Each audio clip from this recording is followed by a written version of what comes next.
وما تفرق الذین اوتوا الکتاب الا من بعد ما جاءتهم البینہ، اور یہ اہل کتاب نے یہ بینہ روشن دلائل آ جانے کے بعد بھی اختلاف کر دیا، حالانکہ ان کو حکم کیا تھا وما امروا الا لیعبدوا اللہ مخلصین لہ الدین، انہیں تو حکم نہیں دیا گیا تھا مگر صرف اس کا کہ وہ عبادت کریں اللہ کی خالص اپنے دین کو اس کے لیے کرتے ہوئے، حنفاء یکسو ہو کر، وَيُقِيمُ الصَّلَاةَ اور نماز قائم کریں، وَيُؤْتُ الزَّكَاةَ اور زکوٰۃ ادا کریں یا تزکیہ نفس کریں، وَذَلِكَ دِينُ الْقَيِّمَةِ اور یہ ہے سچا دین جو قائم ہے۔ اللہ تعالیٰ نے یعنی اہل کتاب کا ذکر کیا کہ ان کے پاس جو کتابیں موجود ہیں ٹیمپرڈ فارم میں، ان کتابوں میں بھی یعنی تورات اور انجیل کے اندر بھی، یا حضرت موسیٰ کے جو صحائف تھے بنی اسرائیل کے پیغمبروں کے اوپر جو وحی نازل ہوئی، ان میں بھی اللہ تعالیٰ نے وہی دین بیان کیا تھا جو محمد رسول اللہ صلی اللہ علیہ وآلہ وسلم کو کتاب اللہ کی شکل میں دیا ہے۔ وہی بیسک چیزیں، اس میں بنیادی چیز توحید ہے کہ عبادت کرنی ہے، یہاں پہ بھی ذکر ہے کہ عبادت کرنی ہے، اللہ کو ماننا کافی نہیں، عبادت کرنی ہے اللہ کی، اور اپنے دین کو خالص کر کے، بیچ میں کسی کو شریک نہیں کرنا، نہ کسی فرشتے کو، نہ کسی جن کو، نہ کسی پیغمبر کو، نہ شیطان کو۔ مسلمانوں کی اکثریت نے شیطان کو شریک کیا ہوا ہے، یعنی اللہ کو بھی مان رہے ہیں اور ساتھ شیطان کی بھی مان رہے ہیں، ماننی بھی پھر اللہ کی ہے، اور یکسو ہو کر اور نماز کو قائم کرنا ہے اور زکوٰۃ دینی ہے، اللہ کی راہ میں خرچ کرنا ہے اور تزکیہ نفس کرنا ہے، اور یہ ہے اصل میں صحیح دین۔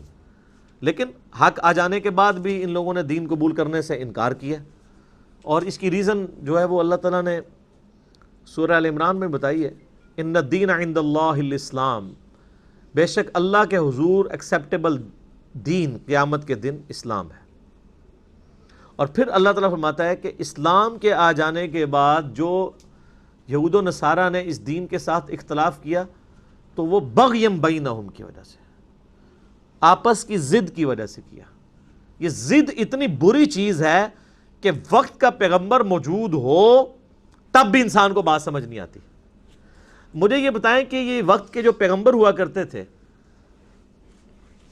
ان کے مخالفین کون لوگ ہوا کرتے تھے؟ یا اس ایریے کے بڑے بڑے سردار ہوا کرتے تھے یا علماء؟ کبھی عوام الناس نہیں کھڑی ہوئی۔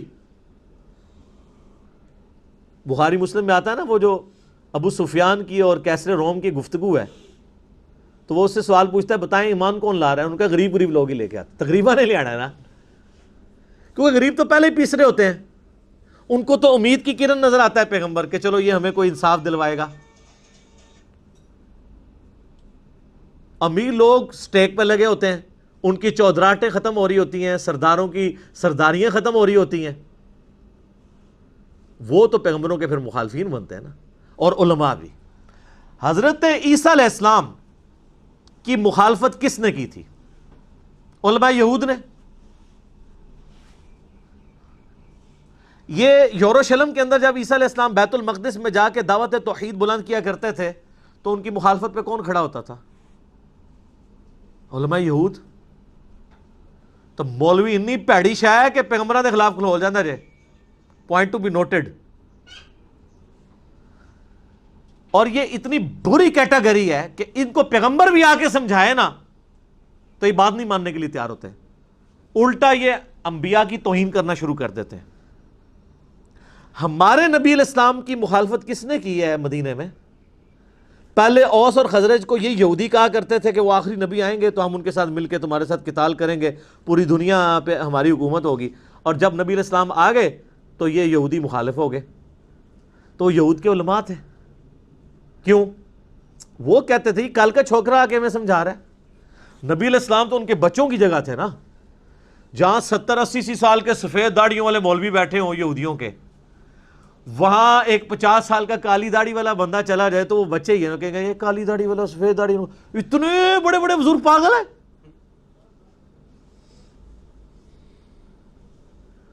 تو پیغمبر کی مخالفت پہ بھی مولوی کھڑا ہو جاتا ہے۔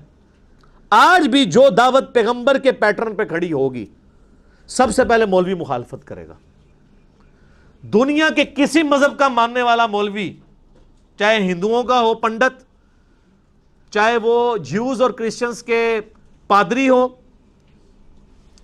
چاہے سکھوں کے گرو ہوں، کبھی یہ نہیں کہیں گے کہ ہماری کتابیں ڈائریکٹ نہ پڑھنا گمراہ ہو جاؤ گے۔ صرف یہ مسلمانوں کا مولوی ہے جو کہتا ہے قرآن بخاری مسلم ڈائریکٹ نہ پڑھنا گمراہ ہو جاؤ گے۔ کیوں؟ اس کو پتا ہے جو صدیوں سے ہم نے کہانیاں کرائی ہیں نا، قرآن میں وہ کہانیاں نہیں لکھی ہوئی۔ سب کانٹیننٹ میں صوفیاء کو داخل ہوئے 1000 سال سے زیادہ گزر چکا ہے، کسی صوفی نے قرآن کا ترجمہ نہیں کیا۔ ایک شاہ ولی اللہ نے کیا، وہ بھی گمراہ ہو گئے۔ پہلے وہ بابوں کے اور قبروں کے ماننے والے تھے، قرآن کا ترجمہ کیا تو وہ دوسری طرف لگ گئے۔ اسی لیے محلہ بزرگوں نے رسک نہیں لیا ترجمہ کرنے کا۔ بخاری مسلم کا ترجمہ نہیں کیا، ایک بندے نے کیا بخاری مسلم کا ترجمہ، علامہ وحید الزمان جو دیوبند کے شیخ الحدیث تھے، ترجمہ کرتے ہی اہل حدیث ہو گئے 1920 میں۔ تو ویسے سیانے تھے جن لوگوں نے ترجمے نہیں ہونے دیے۔ جب علماء ترجمے کر کے گمراہ ہو جائیں تو عوام تو ویسے ہی پڑھ کے ہوگی، یعنی انورٹڈ کاما میں گمراہ۔ تو یہاں پہ بھی اللہ تعالیٰ فرما رہا ہے کہ انہوں نے نبی علیہ السلام پہ روشن کتاب نازل ہوئی، اس پہ تو ایمان نہیں لائے، اپنی کتابوں میں کون سا ایمان لے کے آئیں گے؟ ان الذین کفروا من اہل الکتاب، بے شک وہ لوگ جو کفر کر رہے ہیں، چاہے وہ اہل کتاب ہوں والمشرکین، چاہے وہ مشرکین میں سے ہوں، فی نار جہنم خالدین فیہا، وہ ہمیشہ کے لیے رہیں گے دوزخ کے اندر۔ اولئک ہم شر البریہ، یہ بدترین مخلوق ہیں۔ یعنی ظاہر ہے پیغمبر کے آ جانے کے بعد بھی کوئی بت پرست مر جائے، کوئی مشرک ہو کے مر جائے پیغمبر کی موجودگی میں بھی، ظاہر ہے وہ مخلوق میں سب سے بدتر ہوگا۔ جب پیغمبر وقت دنیا میں موجود ہوتے ہیں اس وقت حق بالکل روشن سب کو نظر آ رہا ہوتا ہے۔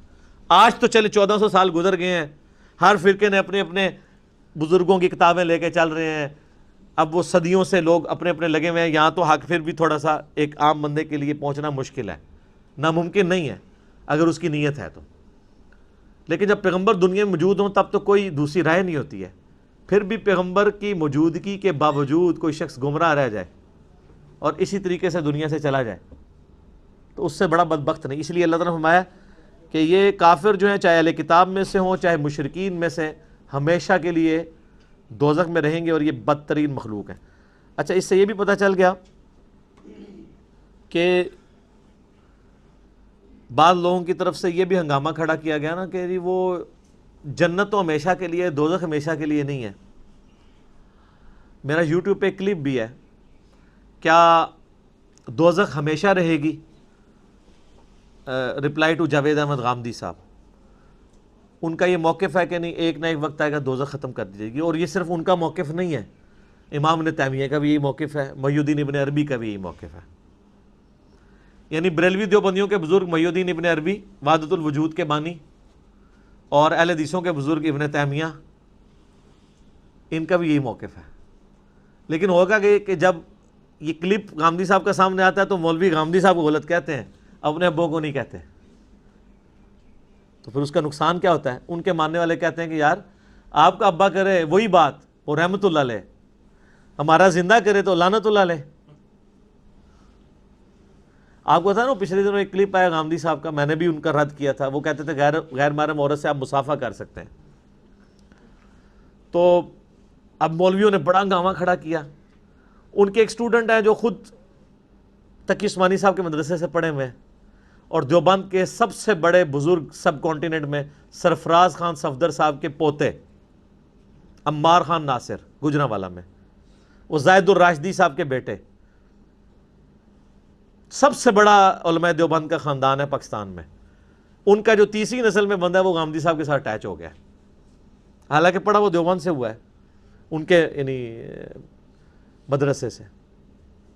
تو اس نے کیا کیا؟ اس نے فقہ حنفی کی ساری عبارتیں، جس میں اس سے بھی زیادہ غلیظ باتیں لکھی تھیں کہ آپ غیر محرم عورت کے ساتھ کیا کیا کر سکتے ہیں، وہ فیس بک پہ لگا دی۔ اس نے کہا غامدی صاحب نے تو ہاتھ ملانے کا کہا، آپ کے بزرگ تو پتہ نہیں کہاں کہاں، میں یہ علماء کی جرت ہے کہ اس طرح کی گندی باتیں کر سکتے ہیں، میں تو وہ غلیظ زبان بھی استعمال نہیں کر سکتا، تو وہ تو کہاں کہاں ہاتھ لگواتے رہے، وہ انہوں نے پکڑ کے فیس بک پہ لگا دی۔ تو خرابی جو ہوئی ہے نا جی شروع سے یہ جہاں پہ تو جب آپ کو کوئی بھی نئی خرابی نظر آئے نا، آپ اس کو ڈیپ ڈگ کر لیا کرے، کام پچھلے نے ڈالا ہوتا ہے، وہ صرف اس کو ریپریزنٹ کر رہا ہوتا ہے، پریزنٹ کر رہا ہوتا ہے، ریپریزنٹیٹیو ہوتا ہے وہ.